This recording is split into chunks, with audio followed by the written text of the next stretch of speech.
লোকনিৰ্মাণ বিভাগৰ মৈমতালিৰ ফল ভুগিছে চিপাঝাৰ বৃহত্তৰ অঞ্চলৰ কৃষকে কৃত্ৰিম বানত বুৰিছে কৃষিভূমি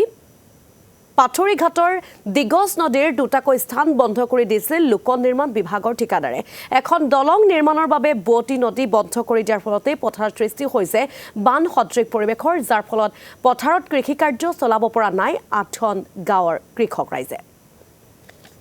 আৰু এই সন্দৰ্ভত আমাক কিছু পৰিৱেশ দেখুৱাব আমাৰ সাংবাদিক মনোজালিয়ে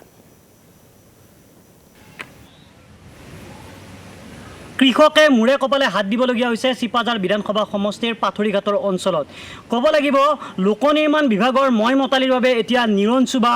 বা ঘোঁৰাখাল বা অন্যান্য গাঁৱৰ লোকসকলে এতিয়া মূৰে কপালে হাত দিবলগীয়া অৱস্থাৰ সৃষ্টি হৈছে কাৰণ দিগজ নদীৰ পানী এতিয়া তেওঁলোকে এনেধৰণে বন্ধ কৰি এই দলং নিৰ্মাণৰ যি ব্যৱস্থা কৰিছে তাৰ পৰিপ্ৰেক্ষিতত এতিয়া এনেধৰণে দেখিবলৈ পোৱা গৈছে কৃষকৰ যি ফচল পানীত এতিয়া বুৰ যোৱা দেখিবলৈ পোৱা গৈছে আৰু কিছু কিছু গাঁৱত এতিয়া কৃষকসকলে কৃষি কৰ্ম কৰিবলৈ সক্ষম হোৱা নাই কাৰণ এনেধৰণে এতিয়া পানী উপচি পৰিছে যাৰ পৰিপ্ৰেক্ষিতত এতিয়া কৃষকসকলে মূৰে কপালে হাত দিবলগীয়া হৈছে একাংশ কৃষক মোৰ কাষতে আছে আমি কথা পাতিম এতিয়া দেখিবলৈ পোৱা গৈছে আপোনালোকৰ খেতি পথাৰ এতিয়া পানীত বুৰ যোৱাৰ আশংকা হৈছে কি ক'ব এইবিলাক নদীৰ আজি এবছৰ হৈ গ'ল এই মাননীয় খৰাটোৰ দলংখন বন্ধ কৰি থৈছে বান্ধ দি পেলাই নদীৰ দলংখন এই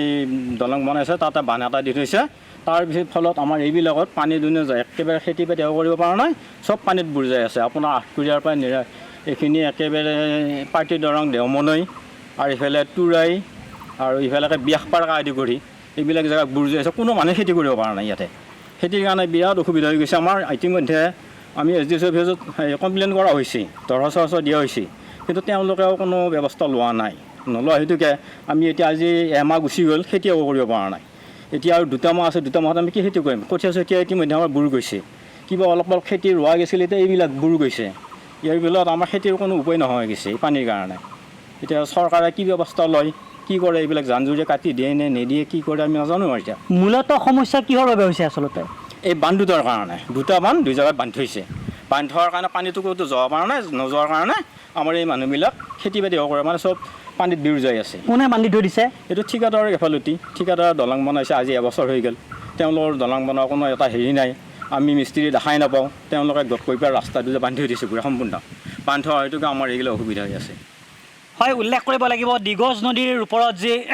নিৰ্মাণ কৰি থকা দলং এই দলংখন এনেধৰণে আচলতে নিৰ্মাণ কৰি থকাৰ ফলত এতিয়া কৃষকসকলৰ যি পথাৰ এই পথাৰ পানীৰে উপচি পৰিছে পানী আচলতে নিৰ্দিষ্ট পৰিমাণে পানী পাৰ হ'ব পৰা নাই যাৰ পৰিপ্ৰেক্ষিতত কৃষকৰ প্ৰায় ৮খনকৈ গাঁৱৰ কৃষকসকলে এতিয়া এনেধৰণে মূৰে কপালে হাত দিবলগীয়া অৱস্থাৰ সৃষ্টি হৈছে কৃষি পথাৰত এতিয়া এনেধৰণৰ কৃত্ৰিম পানী দেখিবলৈ পোৱা গৈছে আৰু ইতিমধ্যে আৰু এয়া আমাক চিপাঝাৰৰ পৰা কিছু পৰিৱেশ দেখুৱালে আমাৰ সাংবাদিক মনোজালিক ধন্যবাদ জ্ঞাপন কৰিছোঁ